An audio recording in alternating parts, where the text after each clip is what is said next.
Hello friends welcome to Himanshu education पिलाने पूर्व class रे आम 8 क्लास पिला मानकर आलोचना करते ओडियार दीटा चैप्टर आलोचना करछंती आज पिलाने वीडियो तुम मानक पय नेकी आछि क्लास 9 रो फर्स्ट चैप्टर वंदे उत्कल जननी प्रश्नोत्तर ते पिलाने डेरी न करिकी समय नष्ट करबानी आम आरंभ करबा। देखो एक नंबर कहिछि कि निम्नलिखित उक्ति मध्यरु ठीक उक्ति कोटा बाछ। देख पे छटा सातटा वाक्य अच्छे पे ठीक कोटा कोटा मुझे कहीदे क नंबर पे उत्कल जननी हस सुंदर भाषा सुंदर यहाँ ठीक लिख। ग नंबर सुंदर पक्षी मानकर कलरव मुखरित हुए परिवेश एटा लिख। ओ नंबरटा उत्कल जननी चक्षु ज्ञान विज्ञान आलोक आलोकित एटा पढ़। 6 नंबर पवित्र तीर्थस्थान मान परिपूर्ण होइछि उत्कल प्रदेश। पे ये चारिटी सेंटेंस ठीक अच्छी तुम्हें लिखिदेव। 2 नंबर कही कि बंधनी मध्य उपयुक्त शब्द बाछिकी शून्य स्थान पूर्ण कर। पे गीत देती गीत तुम्हें बाछिकी लिखिपर। कल कल डेस चारु विहंग कौन पे ना मुखरित डेस सुशोभित तीरा ताल तमाल जोगी ऋषिगण डेस पवित्रा ना उट्टच पवित्र पे घ नंबर कहला कि पुण्य डेस पूर्ण पदेशा है कि ना तीर्थचय विश्व भूमंडल डेस स्नेहा ना कृतवर स्नेहा पे 3 नंबर कहला कि सार्थक वाक्य गठन है। सार्थक वाक्य गठन पे कही पयोधि पयोधिर वाक्य गठन कौन लिखे पे उत्कल जननीर शरीर पयोधि द्वारा धौत होउछि। जननी जननी और जन्मभूमि स्वर्ग ठारू गरिअछि माने बड़। नील समुद्रर नील ढेउर दृश्य अत्यंत मनोरम। जोगी जोगी माने बनरे बास करथिले। पुण्य नीलाचल क्षेत्र पुण्य क्षेत्र रूपे भारतवर्ष रे परिचित। शोणित शत्रु मानक शोणित उत्कल मातार पक्ष रंजित होइछि। मंदिर भुवनेश्वर मंदिर मालिनी सहर रूपे परिचित। बुझा पड़ला। 4 नंबर पे कही विपरीत शब्द लेख अति सहज पे पवित्र जांच गण अपवित्र सुशोभितर पे कुशोभित सुंदर कुश्चित स्नेहर पे क्रोध सुनंदनर पे कुनंदन पुण्यर है पाप। बुझा पड़ला। तापर कही एटा कौन एपट सेपट की तुम्हें ठीक करके लिख है कि भीष्म सुत सजे लिखने कौन हम सुशोभित माताल तल कौन हम ताल तमाल मंडभि सुलभि है कि कौन हम विश्व भूमंडल है कि अकीर्ति अर्तिकी निंदा है कि कीर्ति निंदा है कि रसुर अब लिखाई सुरबर लिख। बुझा पड़ला। तापर ये 6 नंबर रे प्रत्येक शब्दर 4टी अर्थ देती उत्तर बाछी लिख। चारु हास माई पे कष्ट शब्द एटा देखिए तुम्हें लिखिपर। चारु हास माईर अर्थ पे जार हस सुंदर तटिनीर अर्थ जांच पे नदी भूधर है पर्वत उट्टज है पत्रकुड़िया अरी माने पे शत्रु विहंग पे पक्षी। बुझा पड़ला। तार 7 नंबर कही कि समासर नाम लेख आउ व्यास वाक्य लेख है कि सुर बर सुर मानक मध्य जे बर माने श्रेष्ठ पे है कि एटा पे कर्मधाराय समास है कि पयधि कहला पय को धारण करिछि जे एटा पे कौन ना उपबोध तत्पुरुष समास। अनिंद्या जहाँ को निंदा कर जाई पारिबो नाही है कि निषेधार्थक बहुब्री पे लिख। भूधर भू को धारण करिछि जे उपबोध तत्पुरुष समास। पे तुम ग्रामर बईर समास विषय गोटे चैप्टर अच्छी ताकू भी आम आलोचना करवा है से विषय आसी। शोणित चर्चित शोणित द्वारा चर्चित माने शोणित माने रक्त ताधर चर्चित माने तृतीय तत्पुरुष समास। बुझा पड़ला। तापर पे कही एमानक मध्यरु अलगा शब्द को बाछ। जननी माँ भगिनी बो माता एटा भगिनी पे भगिनी माने भौणी। घन वन अरण्य बण जंगल एटा माने घनर अलगा पे है कि जोगी ऋषि तपस्वी दयालु मुनि एटा पे दयालु। पवन वायु मरुत शिखर अनिल एटा शिखर पे अलगा। भूधर पहाड़ बारिधि पर्वत अचल बारिधि पे अलगा लिख। 9 नंबर कही अर्थगत पार्थक्य दर्शाओ। पुत पुत पुतर पे अर्थ हो पवित्र आउ गोटे पर हसुकार पे पुत्र।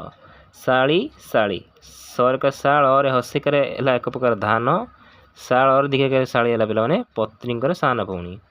ଧନ୍ୟ ଧନ, ଧନ୍ୟ ହେଲା ପ୍ରଶଂସନୀୟ, ଧନ ହେଲା ସମ୍ପଦ। ସଜ ସାଜ, ସଜ ହେଲା ପିଲାମାନେ ଯନ୍ତ୍ରପାତି, ସାଜ ହେଲା ବେଶ ପୋଷାକ। ଚାରୁ ଚରୁ, ଚାରୁ ପିଲାମାନେ ସୁନ୍ଦର, ଚରୁ ମାନେ ଯଜ୍ଞରୁ ଉତ୍ପନ୍ନ ପାୟସ, ମାନେ ଯଜ୍ଞ ସରିଲା ପରେ ଯେଉଁ ନଡ଼ିଆ ଖାଆନ୍ତି ସେଇଟା। ତାପରେ 10 ନମ୍ବର କହିଲା କି 2ଟି ଲେଖାଏଁ ପ୍ରତିଶବ୍ଦ ଲେଖ। ପଇଧିରେ ପିଲାମାନେ ଲେଖିବ ସାଗର ସିନ୍ଧୁ, ଶୁଭ୍ର ଲେଖିବ ମାନେ ଶ୍ଵେତ ସ୍ୱଚ୍ଛ, ଋଷିର ଲେଖିବ ପିଲାମାନେ ମୁନି ଆଉ ତପସ୍ୱୀ, ବିହଙ୍ଗର ପିଲାମାନେ ଲେଖିବ ପକ୍ଷୀ ଆଉ ବିହଗ, ତରଙ୍ଗର ପିଲାମାନେ ଲେଖିବ ଉର୍ମି ଆଉ ଲହରୀ। 11 ନମ୍ବର ପିଲାମାନେ କହିଛି ଏଟା ସବୁ କ୍ଷୁଦ୍ର ଉତ୍ତରମୂଳକ ପିଲାମାନେ ଦେଇଛି ଉତ୍ତର, ସର୍ଟ ଲେଖିବା। ଚିର ହାସମୟୀ ଚିର ଭାସମୟୀ ହେଲା କି କାହାକୁ କୁହାଯାଇଛି ନା ଉତ୍କଳ ଜନନୀ କୁହାଯାଇଛି। ଉତ୍କଳ ଜନନୀଙ୍କ ଶରୀରକୁ କିଏ ଧୋଇ ଦେଉଛି ନା ସମୁଦ୍ରର ପବିତ୍ର ଜଳଧାରା। ଉତ୍କଳ ଜନନୀ କାହାର ଶୀତଳ ପବନରେ ଉତ୍ଫୁଲ୍ଲିତ ହେଉଛି, କାହାର ପବନରେ ନା ନଦୀ ତଟର ଶୀତଳ ପବନରେ, ବୁଝିଲା କି। 14 ନମ୍ବର କହିଲା ଉତ୍କଳ ଜନନୀଙ୍କ ସମୁଦ୍ର ତଟଦେଶ କେଉଁଥିରେ ସୁଶୋଭିତ ନା ତାଳ ତମାଳ ବୃକ୍ଷମାନଙ୍କରେ ସୁଶୋଭିତ। 15 ନମ୍ବର କହିଲା ନୀଳ ପର୍ବତ ଗୁଡ଼ିକ କେଉଁ ଆକୃତିର ଉତ୍କଳ ଜନନୀଙ୍କ ଦେହକୁ ସଜାଉଛନ୍ତି ନା କେଉଁ ଆକୃତି ନା ତରଙ୍ଗ ଆକୃତି, ବୁଝିଲା ନା। 16 ନମ୍ବର ଉତ୍କଳ ଜନନୀଙ୍କ ଅଙ୍ଗ କେଉଁଥିରେ ସୁଶୋଭିତ ପିଲାମାନେ ନା ଘଞ୍ଚ ଅରଣ୍ୟ ଦ୍ୱାରା ସୁଶୋଭିତ। ଉତ୍କଳ ଜନନୀଙ୍କ ଚକ୍ଷୁ କେଉଁ ଆଲୋକରେ ଉଜ୍ଜ୍ୱଳ ନା ଜ୍ଞାନ ବିଜ୍ଞାନ ଆଲୋକରେ ଉଜ୍ଜ୍ୱଳ। କେଉଁମାନଙ୍କ ପତ୍ର କୁଡ଼ିଆରେ ଉତ୍କଳ ଜନନୀ ପବିତ୍ର ନା ଯୋଗୀ ଋଷିମାନଙ୍କର ପତ୍ର କୁଡ଼ିଆରେ। ଉତ୍କଳ ମାତାଙ୍କ ଶରୀର କାହାର ରକ୍ତରେ ଚର୍ଚ୍ଚିତ ହୋଇଛି ନା ଉତ୍କଳ ମାତାର ଶରୀର ଶତ୍ରୁମାନଙ୍କ ରକ୍ତରେ, ବୁଝିଲା କି। ଉତ୍କଳ ପ୍ରଦେଶ କେଉଁଥିରେ ପୂର୍ଣ୍ଣ ହୋଇଛି ନା ତୀର୍ଥଭୂମିରେ ହେଲା। ଉତ୍କଳ ଜନନୀ କେଉଁମାନଙ୍କ ପାଇଁ ବନ୍ଦନିଆ ନା ମହାନ କବି ଆଉ ସୁପୁତ୍ରମାନଙ୍କ ପାଇଁ। ତାପରେ କହିଲା ଉତ୍କଳର କ୍ଷେତ୍ର କେଉଁଥିରେ ସୁଶୋଭିତ ନା ଧାନ ଶସ୍ୟରେ। ଉତ୍କଳ ଭୂମିରେ କେଉଁମାନଙ୍କ ଗୃହ ଶୋଭା ପାଉଛି ନା ବୀର ଆଉ ଯୋଦ୍ଧାମାନଙ୍କର। 24 ନମ୍ବର କହିଲା କେଉଁମାନେ ସାରା ବିଶ୍ୱରେ ସ୍ନେହଭାଜନ ହୋଇଛନ୍ତି ନା ଉତ୍କଳର ଗୁଣୀ ଜ୍ଞାନୀ ବିଦ୍ୱାନମାନେ ସାରା ବିଶ୍ୱରେ ସ୍ନେହଭାଜନ ହୋଇଛନ୍ତି। 25 ନମ୍ବର କାହାର ଅନିନ୍ଦା କେତେ ଭୁବନବିଦିତ ନା ଉତ୍କଳ ଜନନୀଙ୍କର। 26 ନମ୍ବର କେଉଁମାନଙ୍କର କଳରବରେ ଉତ୍କଳ ଭୂମିର ପରିବେଶ ମୁଖରିତ ହେଉଛି ନା ପକ୍ଷୀମାନଙ୍କର ପିଲାମାନେ। 27 ନମ୍ବର ଉତ୍କଳ ଜନନୀଙ୍କ ବେଶ କେଉଁଥିରେ ଶୋଭା ପାଉଛି ନା ଉତ୍କଳ ଜନନୀଙ୍କ ବେଶ ସୁନ୍ଦର କଳାକୃତିରେ, ବୁଝା ପଡ଼ିଲା। ତାପରେ ଆମେ ଯିବା 28 ନମ୍ବର ସରଳାର୍ଥକୁ। 28 ନମ୍ବର ପିଲାମାନେ ମୁଁ କହିଲା ପୂତ ପୟୋଧି ବିଧୌତ ଶରୀରା ତାଳ ତମାଳ ସୁଶୋଭିତ ତୀରା ଶୁଭ୍ର ତଟିନୀ କୂଳ ଶିଖର ସମୀରା ଜନନୀ ଜନନୀ ଜନନୀ। ଏଠାରେ ବି ଲେଖିବ ପୂତ ପୟୋଧି ଡଟ୍ ଡଟ୍ ଡଟ୍ ଜନନୀ ଲେଖିଦେବ। ତାପରେ ଲେଖିବ କ'ଣ ଉକ୍ତ ପଦ୍ୟାଂଶଟି ପଠିତ ନବମ ଶ୍ରେଣୀ ସାହିତ୍ୟ ବହିରେ ଥିବା ବନ୍ଦେ ଉତ୍କଳ ଜନନୀରୁ ଆସିଅଛି। ଏଠାରେ କବି କିଏ ନା ଲକ୍ଷ୍ମୀକାନ୍ତ ମହାପାତ୍ର ହେଲା କି। କାନ୍ତକବି ଲକ୍ଷ୍ମୀକାନ୍ତ ମହାପାତ୍ର ଜନନୀଙ୍କର ସୁଷମା ବା ସୌନ୍ଦର୍ଯ୍ୟ ବିଷୟରେ ବର୍ଣ୍ଣନା କରିଛନ୍ତି। ଆଉ କ'ଣ ଆଉ ଗୋଟେ ହେଡ଼ିଂ କରି କ'ଣ ଲେଖିବେ ପିଲାମାନେ ଉତ୍କଳ ଜନନୀଙ୍କୁ ମେଖେଳା ସଦୃଶ ପରିବେଷ୍ଟିତ କରୁଥିବା ସମୁଦ୍ରର ପବିତ୍ର ଜଳଧାରା ତା ଶରୀରକୁ ଧୌତ କରୁଛି। ଏହି ପ୍ରଦେଶର ସମୁଦ୍ର ଓ ନଦୀ କୂଳରେ ତାଳ ତମାଳ ପରି ଅସଂଖ୍ୟ ଶ୍ୟାମଳ ବୃକ୍ଷରାଜି ବିଦ୍ୟମାନ ହୋଇ ଏହାର ପ୍ରାକୃତିକ ସୌନ୍ଦର୍ଯ୍ୟକୁ ପରିବର୍ଦ୍ଧିତ କରୁଛନ୍ତି। ସ୍ୱଚ୍ଛ ଉଜ୍ଜଳ ଜଳଧାରଣା କରିଥିବା ନଦ ନଦୀଗୁଡ଼ିକ ତଟ ଦେଶରେ ଶୀତଳ ମୃଦୁ ପବନ ପ୍ରାଣକୁ ଉଲ୍ଲସିତ କରେ। ଏ କବିଙ୍କର ସୌନ୍ଦର୍ଯ୍ୟ ପରିଚୟ ଏଠି ପ୍ରଦାନ କରୁଛି ହେଲା କି। ତାପରେ 29 ନମ୍ବର ପିଲାମାନେ କହିଛି ଉତ୍କଳ ସୁରବର ଦର୍ପିତ ଗେହା ଅରିକୁଳ ଶୋଣିତ ଚର୍ଚ୍ଚିତ ଦେହା ବିଶ୍ୱ ଭୂମଣ୍ଡଳ କୁତବର ସ୍ନେହା ଜନନୀ ଜନନୀ ଜନନୀ ହେଲା। ଦେଖ ଏହାର ପିଲାମାନେ ଅର୍ଥ କ'ଣ ନା ଉତ୍କଳ ସୁରବର ଡଟ୍ ଡଟ୍ ଡଟ୍ ଜନନୀ ଲେଖିବ। ସେବା ପିଲାମାନେ ହେଡ଼ିଂ କରିଦେବ ଉକ୍ତ ପଦ୍ୟାଂଶଟି ପଠିତ ନବମ ଶ୍ରେଣୀ ସାହିତ୍ୟ ବହିରେ ଥିବା ବନ୍ଦେ ଉତ୍କଳ ଜନନୀ କବିତାରୁ ଆସିଅଛି। ଏଠାରେ କବି କିଏ ନା କାନ୍ତକବି ଲକ୍ଷ୍ମୀକାନ୍ତ ମହାପାତ୍ର ଏ ଯେଉଁ ବୀରତ୍ୱ ଆମର ବୀରତ୍ୱ ଆଉ ସମଗ୍ର ବିଦ୍ୱାନମାନଙ୍କର ପ୍ରଶଂସା ଭାଜନ କରିକି ଏଇଟା ବର୍ଣ୍ଣନା କରିଛନ୍ତି। ଆଉ ଗୋଟେ ହେଡ଼ିଂ କରିବ ପିଲାମାନେ ଇତିହାସର ବିଭିନ୍ନ କ୍ଷଣରେ ଉତ୍କଳ ବୀର ଯୋଦ୍ଧାଗଣ ନିଜର ତ୍ୟାଗ ଓ ବଳିଦାନ ଦ୍ୱାରା ଶତ୍ରୁମାନଙ୍କୁ ନିପାତ କରି ଶତ୍ରୁ ରକ୍ତରେ ମାତୃଭୂମିକୁ ଅନୁନୀତ କରିଛନ୍ତି। କଳିଙ୍ଗ ଯୁଦ୍ଧ ଖାରବେଳ ଗଙ୍ଗ କପିଳେନ୍ଦ୍ର ଦେବଙ୍କ ଭଳି ସାହସିକ ଶାସକମାନଙ୍କର ଅପୂର୍ବ ବୀରତ୍ୱର ଏହାର ଉଦାହରଣ ଅଟେ। ସେହିପରି ଏହି ମାଟିର ବିଦ୍ୱାନ ଜ୍ଞାନୀ ଓ ଗୁଣୀମାନେ ସମଗ୍ର ବିଶ୍ୱରେ ନିଜର କୃତି ଦ୍ୱାରା ସ୍ନେହଭାଜନ ହୋଇଛନ୍ତି। ମହାନ କବି ଜୟଦେବ, ଜ୍ୟୋତିର୍ବିଦ ପଠାଣି ସାମନ୍ତ, ବିଜ୍ଞାନ ପ୍ରାଣକୃଷ୍ଣ ପରିଜା ପ୍ରଭୃତି ବିଶ୍ୱ ଦରବାରରେ ନିଜ ନିଜ କ୍ଷେତ୍ରରେ ପ୍ରତିଷ୍ଠା ଅର୍ଜନ କରିପାରିଛନ୍ତି। ବୁଝାପଡ଼ିଲା ପିଲାମାନେ? এইগুলা 29 নম্বর লিখিদেব। তারপরে 30 নম্বর লাস্ট কোশ্চেন কইছি ষোড়ার্থ পিলামানে কবিকুল মৌଳି সুনন্দন বন্দ্যা ভুবন বিকশিত কীর্তি অনিନ୍ଦ୍যা ধন্য পুণ্য চির শরণ্যে জননী জননী জননী। সেটা পিলাମାନେ ଲେଖିବ କବିକୁଳ ମୌନି ଜନନୀ। ଉକ୍ତ ପଦ୍ୟାଂଶଟି ପଠିତ ନବମ ଶ୍ରେଣୀ ସାହିତ୍ୟ ବହିରେ ଥିବା ବନ୍ଦେ ଉତ୍କଳ ଜନନୀ ଶୀର୍ଷକ କବିତାରୁ ଆସିଛି।